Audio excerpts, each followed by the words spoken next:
Hello students, how are you all? Hope so all of you are fine and happy. Welcome to my YouTube channel, Biology in Seconds. Today we will discuss the properties and law of gases. Let's start.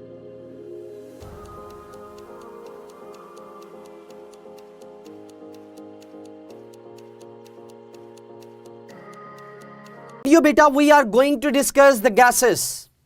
Gases के different laws होते हैं, gases की different properties हैं.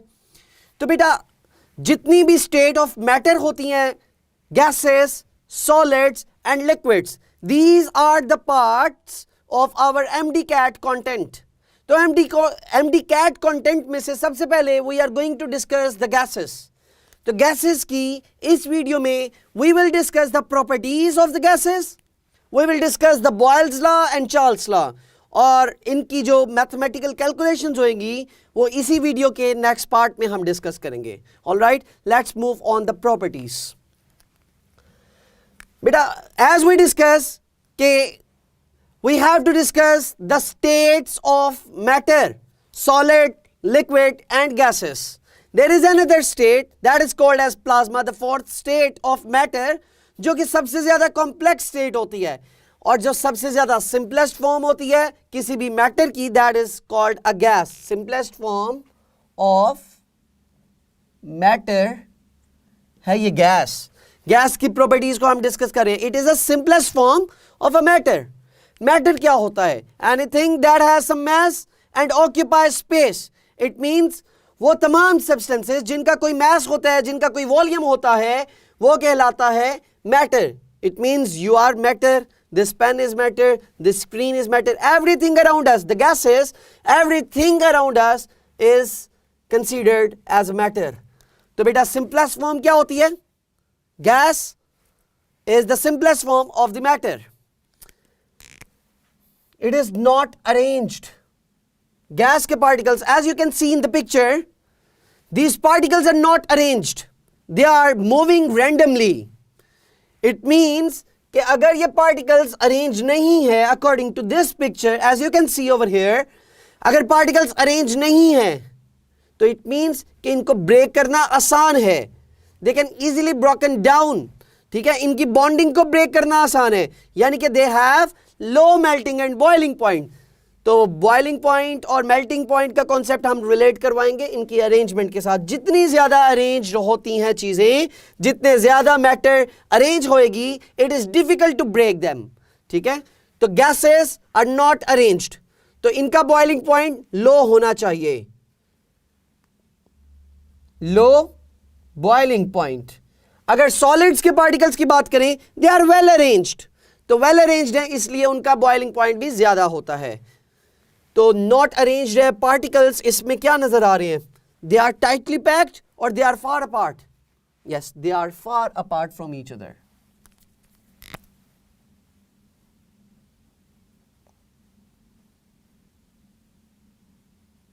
दे are far apart from each other, दूर होते हैं, जिसकी वजह से बेटा इनकी इंटरमोलिकुलर फोर्स बहुत ज्यादा वीक होएगी. जितनी ज्यादा स्पेसेस होती हैं, जितने पार्टिकल्स दूर होते हैं, उतनी ही उनकी इंटरमोलिकुलर फोर्सेस वीक होंगी. ये particles, as you can see, particles के दरमियान में डिस्टेंस बहुत ज्यादा है. और कहा यह जाता है, इट्स अ रिसर्च कि one molecule is 300 times far away from the diameter of the gas. यहां पे अगर ये गैस की हम बात करें, इसका जो डायमीटर होएगा उससे 300 टाइम्स दूसरा मॉलिक्यूल दूर होता है. सो इनके दरमियान में इट मींस वॉल्यूम बहुत ज्यादा ये ऑक्यूपाई करते हैं, बहुत ज्यादा दूर दूर पार्टिकल्स होते हैं. That's why I have mentioned this point, far apart. तो इसके लिए आपने की पॉइंट क्या याद रखना है? 300 टाइम्स वाला. Particles of the gases 300 times of the diameter far apart from the other molecule. All right? Important है ये point. They do not have a definite shape. बेटा अगर गैस को एक सिलेंडर में, एक रेक्टेंगुलर सिलेंडर में अगर आप रखोगे, तो gas particles will get the shape of that cylinder. अगर आप इसको सर्कुलर किसी सिलेंडर में रखते हो तो वो उसकी शेप ले लेगी. So they do not have definite shape because इनके पार्टिकल्स बहुत ज्यादा दूर दूर होते हैं. ठीक है, they are not close together, they are far apart from each other, that's why they do not have a definite shape and definite volume as well. Reason again वही है, particles दूर होते हैं, that's why they do not have a definite volume. Intermolecular forces, the force of attraction in between the molecules के दरमियान में जो force of attraction होती है, that is called IMF, intermolecular force. तो बेटा intermolecular force इनकी क्या होएगी, that is लो. रीजन क्या है, पार्टिकल्स दूर हैं. पार्टिकल्स अगर दूर हैं उन पे प्रेशर कम एक्सर्ट हो रहा है. तो बेटा जब प्रेशर कम है, when they are experiencing less pressure, it means कि उनकी इंटरमॉलिक्यूलर फोर्सेस भी लो होंगी, आईएमएफ भी लो होएगी. सो ये जो मैं डाउनवर्ड एरोज यहां पे रिप्रेजेंट कर रहा हूं ना, इट मींस डिक्रीजेस. तो अगर प्रेशर डिक्रीज हो रहा है तो इंटरमॉलिक्यूलर फोर्स भी डिक्रीज होएगी. यहां पे प्रेशर अगर बहुत कम है, प्रेशर लो है, तो इंटरमॉलिक्यूलर फोर्स भी लो है. अगर मैं प्रेशर को इंक्रीज कर दूं, वो कैसे किया जा सकता है, if this is the cylinder and it has a movable piston. अगर मूवेबल पिस्टन होता तो पार्टिकल्स को मैं नीचे करता किस तरह से, if we have a movable piston over here, if this movable piston will come at this point, तो जो पार्टिकल्स इस रीजन में भी थे, यहां पे भी थे जो particles, they will come closer together. Okay,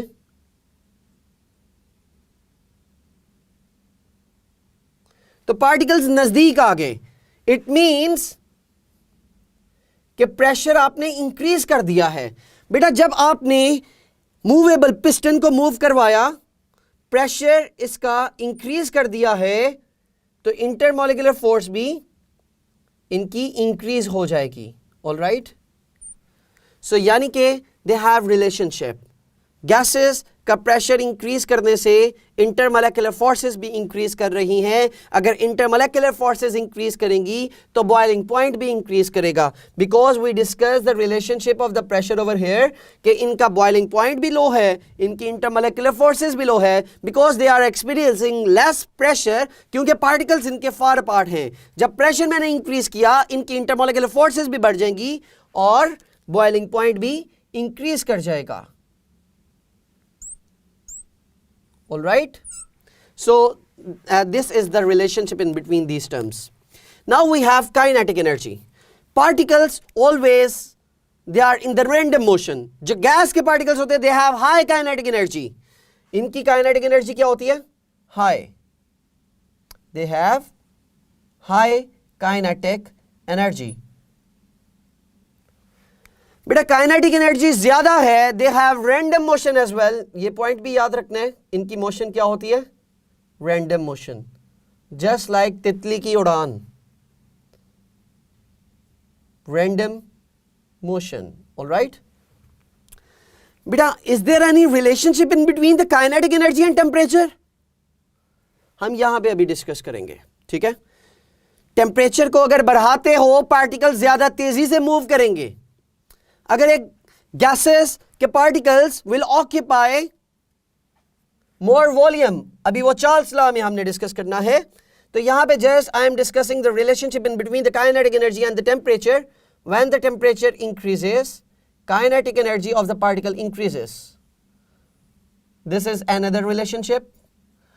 it means कि अगर आप टेम्परेचर को बढ़ा रहे हो, पार्टिकल्स ज्यादा तेजी में मूव कर रहे हैं, they have high kinetic energy, they are moving apart from each other, ज्यादा दूर जाते जा रहे हैं. by increasing the temperature, it means intermolecular forces decrease कर जाएंगी. so बेटा now you have to answer this in the comment box कि अगर टेम्परेचर हम इंक्रीज करते हैं तो intermolecular forces of the gases will increase, decrease. क्या होएगा, इंक्रीज होएगी या डिक्रीज होएगी? ठीक है, this is what you have to mention in the comment box. So beta, we discussed these physical properties of the gases. Now we have different laws. We have Boyle's law, we have Charles' law, we have Avogadro's law, we have general gas equation PV is equals to nRT. So और इनके तमाम mathematical relationships are very important for MDCAT exam कि अगर pressure को हम बढ़ाते हैं volume पे क्या effect होएगा, if we will change the volume what will be the effect over the temperature, उनके moles पे क्या effect होएगा. So all these things we have to cover in this chapter of the gases. Alright और इसके questions की practice हम next video में भी करेंगे. बॉयल्स लॉ को डिस्कस करते हैं. बॉयल्स लॉ क्या होता है बेटा? 3 क्वांटिटीज को अभी मैंने यहां पे डिस्कस किया. 1 temperature, 2 pressure, 3rd one is volume. इसके अलावा मोल्स की अगर बात करें, मोल्स भी एक क्वांटिटी है. That is the quantity, that is not the property actually. तो इन तमाम चीजों के रिलेशनशिप्स को हम यहां पे डिस्कस कर रहे हैं. If the volume is inversely proportional to the pressure, और बेटा ये तमाम gases के laws हैं, only applicable for the gases.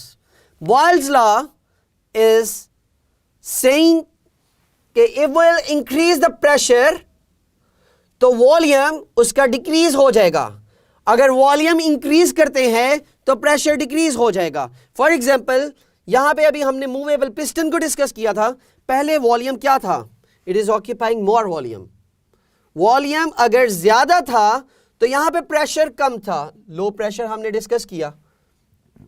But in the second case हमने इसका वॉल्यूम एक्चुअली डिक्रीज करवाया है. दिस मूवेबल पिस्टन यहां से यहां पे आ गया. Now we have this area. ठीक है, तो ये जो वॉल्यूम था डिक्रीज करने के बाद वॉल्यूम का डिक्रीज होने से प्रेशर इंक्रीज हो गया है. सो this is the relationship in between the volume and pressure. But remember the key concept, it is only applicable when temperature and moles are kept constant.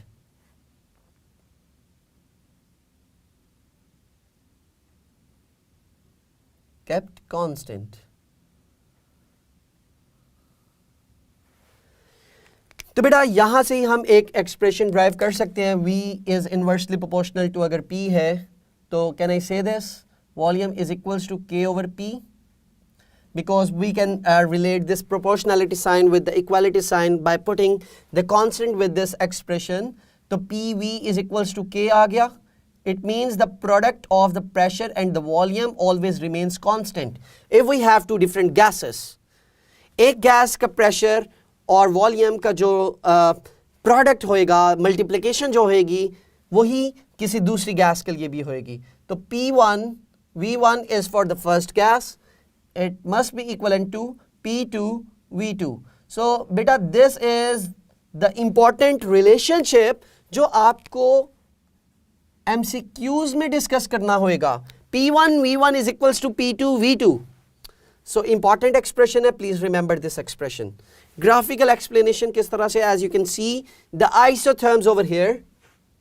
You can see isotherms. Iso means same and therm mean heat. So ये जो graph plot किया गया है, if you can see the first isotherm, ये आपके एक low temperature पे की गई, और ये जो T2 मेंशन किया हुआ है ये एक अलग टेम्परेचर पे की गई है. ये मुकम्मल एक्सपेरिमेंट का रिजल्ट आपको दे रही है. This T1 is giving you the result of the first test. T2 is giving you the result of the second experiment. Second experiment में टेम्परेचर ज्यादा था at higher pressure, higher temperature,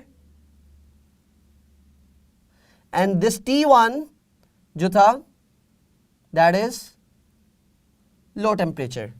तो what we are actually observing कि बेटा volume और pressure के दरमियान में देयर इज इनवर्स रिलेशनशिप.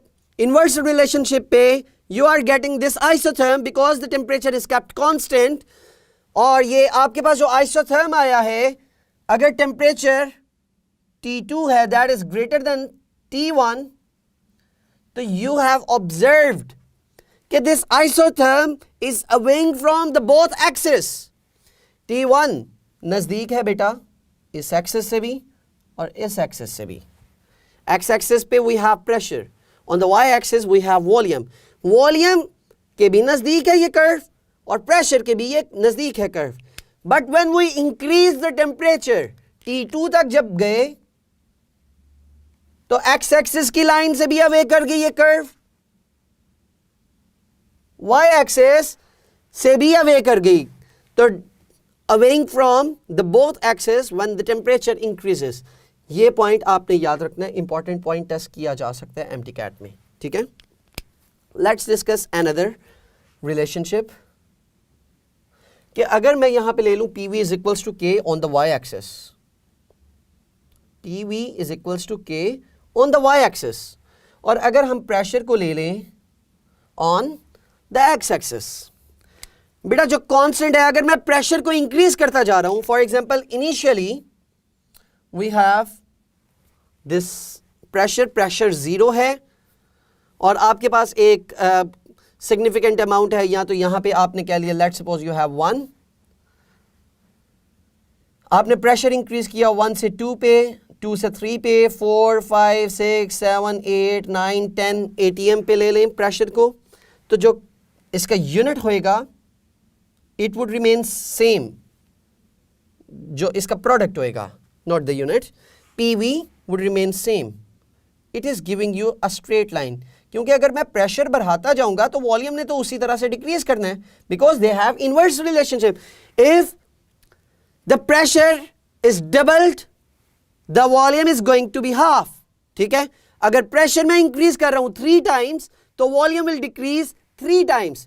तो ये रिलेशनशिप्स प्लीज याद रखिएगा. इसी तरह के क्वेश्चंस आपसे पूछे जा सकते हैं स्टेटमेंटल फॉर्म में. If we have taken a gas in a cylinder and if will increase the pressure, और वो मेंशन किया हो if will increase the temperature twice, तो what will be the effect over the volume of the gas.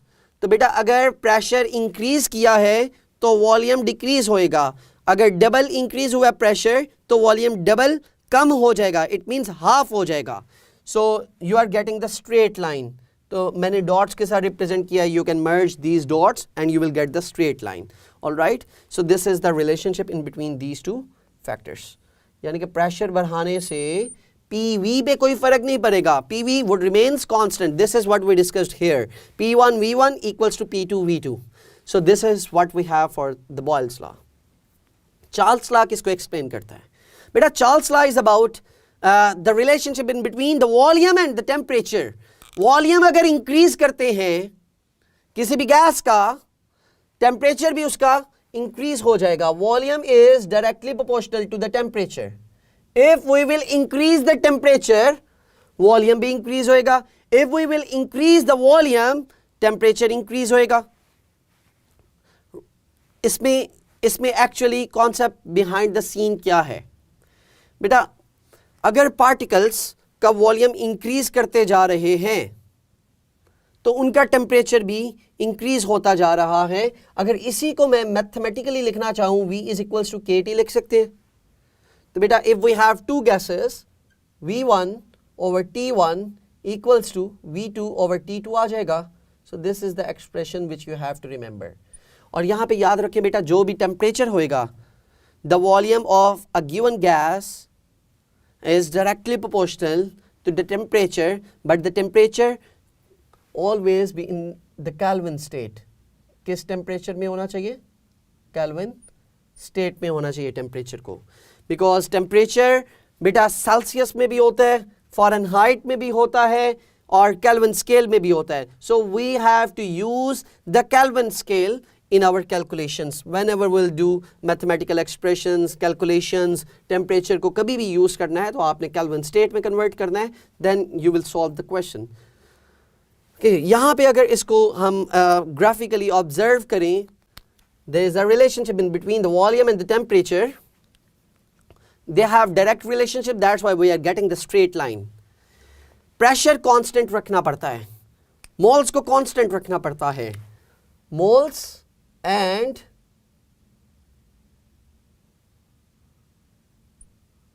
pressure are kept constant. ये दोनों factors constant होते हैं इन the Charles law. P1 and P2. P1 है experiment number 1 जहां पे आपने एक स्पेसिफिक प्रेशर मेंटेन किया और उस पे एक्सपेरिमेंट को परफॉर्म किया and you are getting this straight line. It is more towards the volume. लेकिन जैसे ही आपने प्रेशर को इंक्रीज किया and you repeated that experiment, the straight line is moving towards the temperature side. तो ये टेम्परेचर की तरफ टिल्ट हो गया. सो इट मीन्स कि अगर मैं प्रेशर को बढ़ाता हूं, I am getting the straight line because temperature के दरमियान में तो, वॉल्यूम के दरमियान में और टेम्परेचर में, इनके दरमियान में तो बेटा डायरेक्ट रिलेशनशिप है. लेकिन ये जो स्ट्रेट लाइन होएगी it will bend towards the x axis जहां पे टेम्परेचर है. ऑलराइट. सो एक की पॉइंट इसका भी डिस्कस कर लेते हैं कि जितना भी वॉल्यूम इंक्रीज होएगा या डिक्रीज होएगा, दैट इज 1/273 फैक्टर, ये याद रखना है, ऑफ इट्स ओरिजिनल वॉल्यूम. अगर ओरिजिनल वॉल्यूम आपके पास कोई भी दिया गया है, 1/273 इज अ फैक्टर जिसके जरिए इंक्रीज होएगा या डिक्रीज होएगा.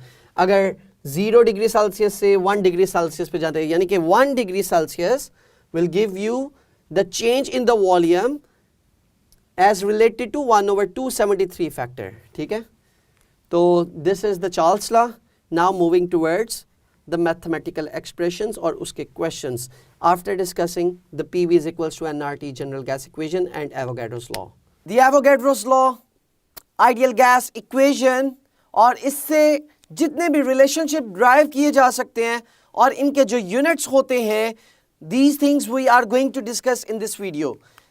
इसी की previous video में we have already discussed Boyle's law, Charles law and different properties of the gases. We discussed those things. But इस video में, इस class में हम discuss करेंगे Avogadro's law को. Let's start from this point.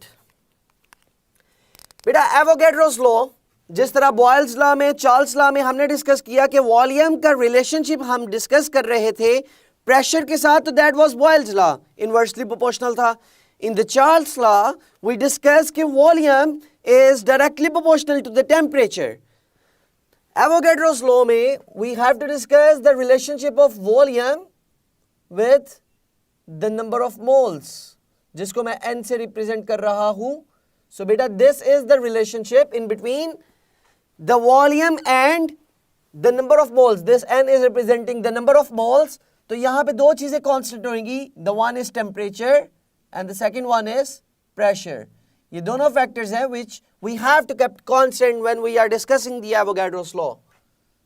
These are constant factors. All right. So बेटा अगर proportionality को हम खत्म करते हैं तो it means we have to use another factor that is K, जो कि constant होएगा. तो volume is equals to Kn आ जाएगा. So volume divided by n equals to K. This is the expression. बेटा Avogadro's law actually define किस तरह से किया जा सकता है? What is its statement? कि when we will increase the number of moles it will occupy more volume. Obviously यही चीज हम moles के concept में भी discuss कर चुके हुए हैं कि बेटा if we have 1 mole at STP, standard temperature and pressure, it will occupy 22.414 cubic decimeter volume. अगर 2 moles होंगे तो it will occupy double than that. अगर 0.1 moles होंगे हमारे पास तो that will contain 2.2414 cubic decimeter volume. So this is the concept which we have already discussed in the moles. तो यहाँ पे उसी को relate करवाना है, moles और volume का ही relationship है. That is the same thing. All right. So let me write it down कि 1 mole will occupy 22.414 cubic decimeter volume at STP, standard temperature and pressure. अगर यही room temperature होएगा तो बेटा its value is 24. Please remember this point. अगर room temperature की बात करेंगे, room temperature and pressure की बात होएगी, so at room temperature we will say कि the volume would be 24 cubic decimetre, जो कि 1 मोल गैस ऑक्यूपाई करेगी eight room temperature and pressure. I am repeating this statement कि ये कब होएगा? रूम टेम्परेचर एंड प्रेशर पे, but this happens at STP जो जनरल होता है। Alright, ideal gas equation. अब हमने 3 लॉज को डिस्कस किया। The first one was Boyle's law, second Charles law and this one is Avogadro's law. अब इन तीनों को कंबाइन किया जाए तो वी कैन से दैट कि volume is directly proportional to the temperature, the moles and inversely proportional to the pressure। मैंने इन तीनों laws को कंबाइन करके इस फॉर्म में लिख लिया। तो इक्वालिटी में अगर कन्वर्ट करेंगे तो volume becomes equals to any constant, तो यहां पे हम लिख देंगे R. R is the general gas constant. Ideal gas constant, general gas constant R को कहा जाता है RNT ओवर P। सो बेटा यहां से एक इक्वेशन ड्राइव हो जाती है जहां से सारे कॉन्सेप्ट स्टार्ट हो जाएंगे हमारे। PV is equals to NRT। This is very important expression. ये एक्सप्रेशन हमें बता रहा है कि गैस आइडियल है। ये जितने भी लॉस हम डिस्कस करते हैं बेटा, Boyle's law, Charles law, Avogadro's law, ideal gases are those gases which follow these all laws, which follows the ideal gas equation। ये जो आइडियल गैस इक्वेशन है क्योंकि इन्हीं लॉ से ड्राइव की गई है, तो बेटा अगर कोई गैस जनरल गैस इक्वेशन को फॉलो करती है, उस पे एप्लीकेबल होती है, तो that is called an ideal gas. तो can I write in this way कि it is for ideal gases? Ideal gases will follow this expression. Alright, so बेटा ये PV is equals to NRT से हमारे पास बहुत सारे दूसरे एक्सप्रेशंस भी ड्राइव किए जा सकते हैं। What this expression is telling us कि the product of pressure and volume is equals to the product of the number of moles, general gas constant and the temperature. This R is the general gas constant, इसकी value constant होएगी। At STP we have different values, at SI unit हमारे पास different results आएंगे, क्योंकि बेटा STP में we have to use 1 atmospheric pressure। STP पे क्या होता है? प्रेशर किस में लिया जाएगा? ATM में, एटमॉस्फेरिक प्रेशर। वॉल्यूम किस में लिया जाएगा? क्यूबिक डेसीमीटर में। टेम्परेचर का यूनिट केल्विन ही यूज करना है, SI में भी और STP दोनों में ही। SI यूनिट्स में बेटा we will use those expressions जो कि फार्मूला से ड्राइव होते हैं। तो pressure force per unit area होता है, तो वहीं से अगर हम एक्सप्रेशन ड्राइव करते हैं, और यहां पे मैंने एक जनरलाइज्ड एक्सप्रेशन लिख लिया हुआ है वॉल्यूम के लिए, we have to use metre cube, that is SI unit of the volume. अगर प्रेशर की बात करेंगे तो that is ATM। 1 ATM is the standard pressure. और अगर स्टैंडर्ड टेम्परेचर की हम बात करेंगे तो बेटा standard temperature is 0 degree Celsius, that is 273 kelvin. तो यहां पे कुछ रिलेशनशिप्स लिखते हैं, लेट्स डिस्कस दिस थिंग। बेटा have a look on this question. 0.1 ATM is equals to, बेटा this is called 1 ATM। 1 ATM equals to 101,325 pascal के। अगर इसी को किलो पास्कल में अगर मैं लिखूं तो we can write in this way कि 101 किलो पास्कल है, और जनरलाइज 100 किलो पास्कल भी इसको कहा जाता है, बट प्रिसाइज रिजल्ट्स के लिए 101 किलो पास्कल। अगर ATM को रिलेट करवाया जाए टॉर्क के साथ, torr is another unit of pressure. यहां पे हम तमाम प्रेशर की यूनिट्स को डिस्कस कर रहे हैं। तो बेटा this is torr, the second one. 1 atm is equals to 760 torr. 760 torr equals to 1 atm.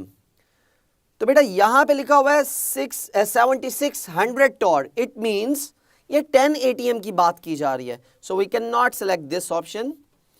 ऊपर है 101325. It means we are talking about 1 atm pressure. ठीक है, तो that is again the incorrect option. दोनों incorrect option होगी. Let's discuss the next thing. This is millimeter of Hg. That is another unit, mm of Hg. बेटा जो Tor होता है 1 torr equals to 1 mm of Hg. Remember this point. 1 torr equals to 1 millimeter of Hg. तो it means कि ये 1 atm की ही बात हो रही है. 1 atm equals to 760 torr. It means 760 millimeter of Hg. The last one is PSI, pounds square inches.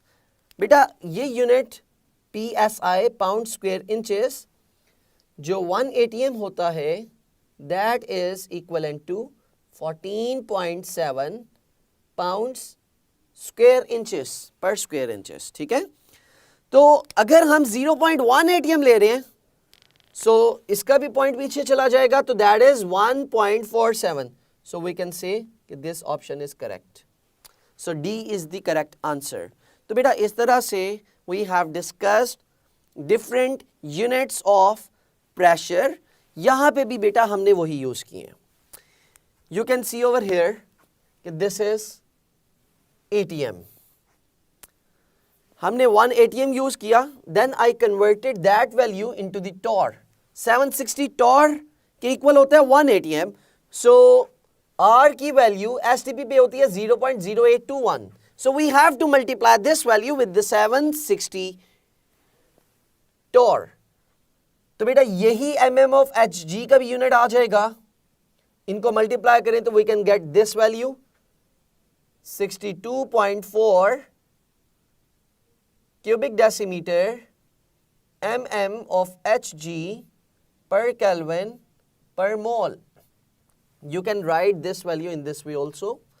तो ये भी आपके पास तमाम STP में यूनिट हम ड्राइव करते जा रहे हैं and we are getting the value of the R. तो बेटा value of R SI unit में क्या होती है, that is 8.314 newton metre per kelvin per mole. बेटा ये जो न्यूटन मीटर होता है ना, that is also equivalent to the joule. तो we have 8.314 that is joule per Kelvin per mole. So we can write in this way also. Now we have derived another expression कि joule और calorie का आपस में क्या relationship है. Calorie is another unit. 1 calorie is equals to 4.18 joule.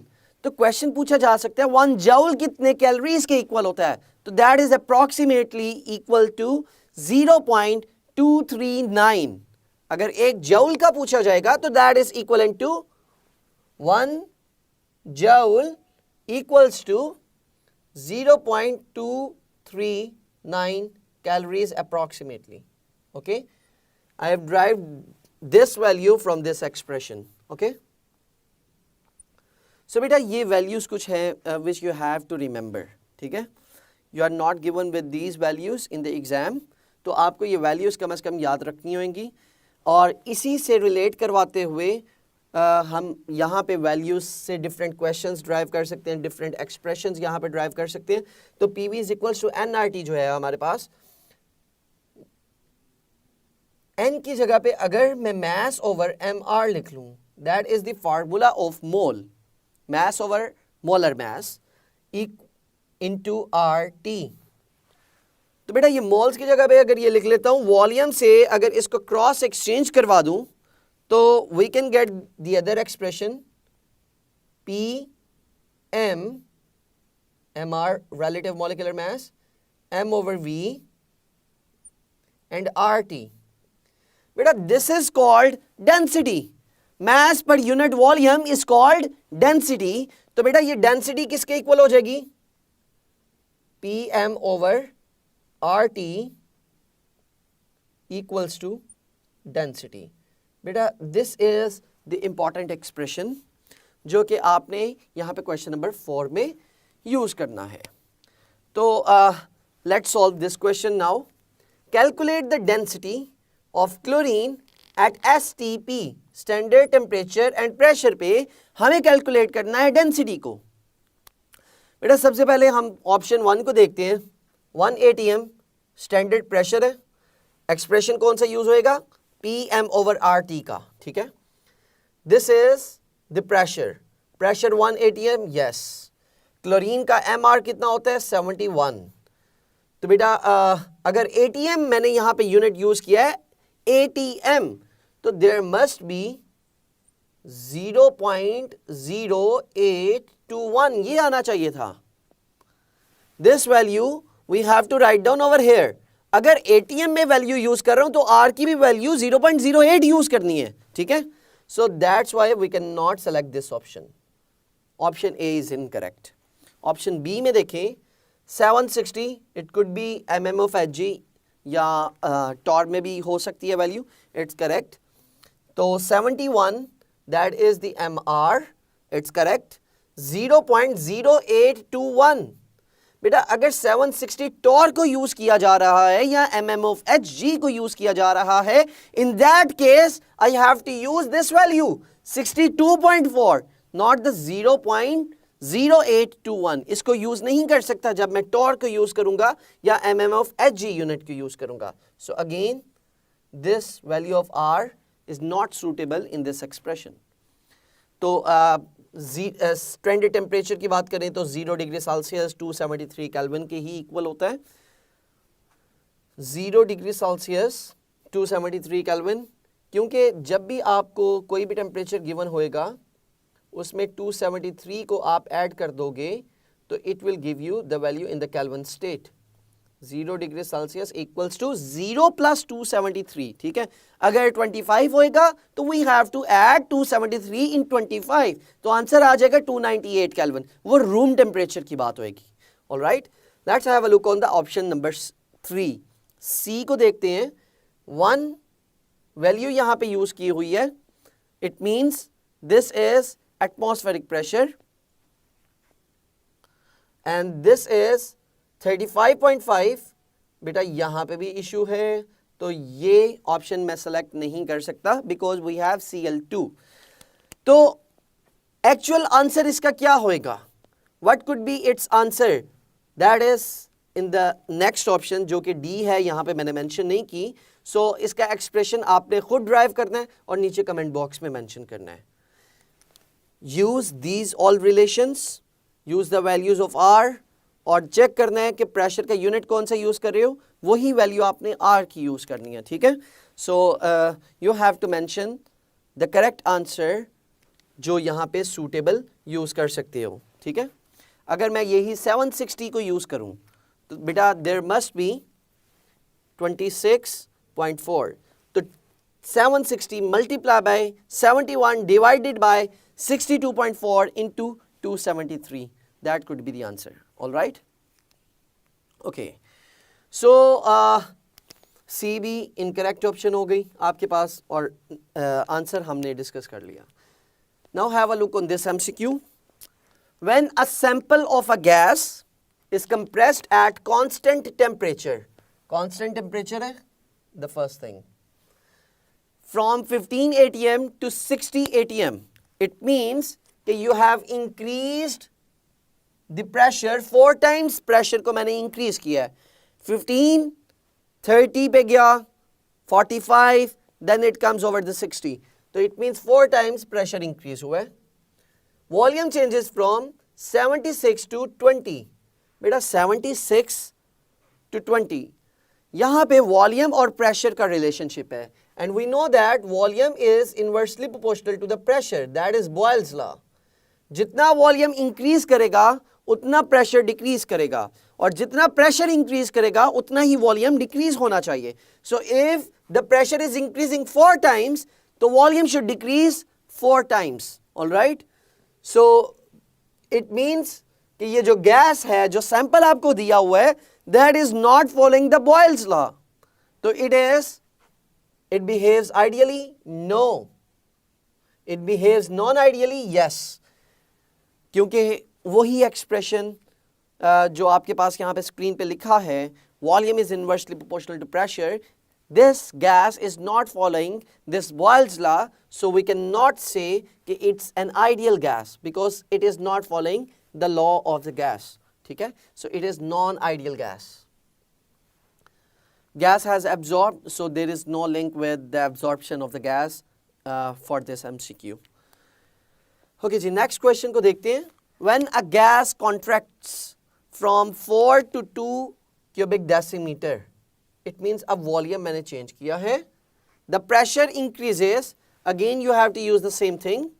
Volume को मैंने अगर decrease किया है, 4 cubic decimeter है, 2 पे आ गया, तो pressure 700 से कहाँ पे जाना चाहिए? डबल होना चाहिए, तो दैट इज 1400 पास्कल. ओके, सो इसी तरह के क्वेश्चंस बेटा आपके MDCAT में असेस किए जा सकते हैं. सो एक क्वेश्चन अभी रैंडमली यहाँ पे हम डिस्कस करते हैं और आपने उसका आंसर मेंशन करना होगा. If we have a volume, I am just taking a gas at room temperature 25 degree Celsius, और 25 डिग्री सेल्सियस का मतलब है that is 298 kelvin. So if I will increase the temperature of this gas, कहां तक इसको ले जाए? That is 596 तक. It means I have doubled the temperature now. Temperature अगर मैंने इंक्रीज कर दिया है, डबल कर दिया है, तो what would be the effect over the volume? Volume का बता दें क्या इफेक्ट होएगा उस पे. If the initial volume was 25 cubic decimeter, तो फाइनल वॉल्यूम क्या होएगा? You have to answer this question in the comment box.